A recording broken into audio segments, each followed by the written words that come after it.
এটা হাতিসুরে গাছ, অত্যন্ত কার্যকারী একটি গাছ, ঔষধি গাছ। এটি বাংলার মাটিতে যেখানে সেখানে দেখা যায় এই গাছটি। ছোটবেলা থেকে আমরা অনেকেই দেখে আসছি।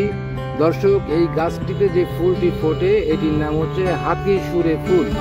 এই হাতিসুরে গাছটি অত্যন্ত কার্যকারী একটি গাছ, যেই গাছটি ব্যবহার করা হয় মচকা ও ব্যথা জায়গায়।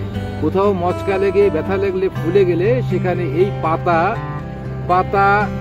আপনার বেটে নিয়ে বাটা পাতার প্রলেপ ব্যবহার করলে পরেই দূর হবে আপনার ব্যথা।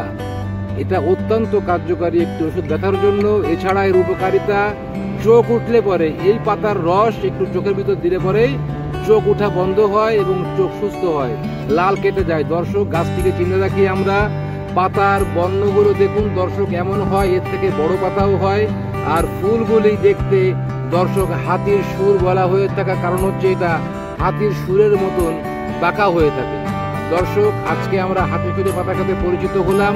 আগামীতে হাতিসুরে পাতার উপরে আমরা আপনাদেরকে ভিডিও দেখিয়ে দিব যে ভিডিওতে কিভাবে এই পাতা আপনারা ব্যবহার করবেন মচকা ব্যথায় এবং চোখের অসুখে।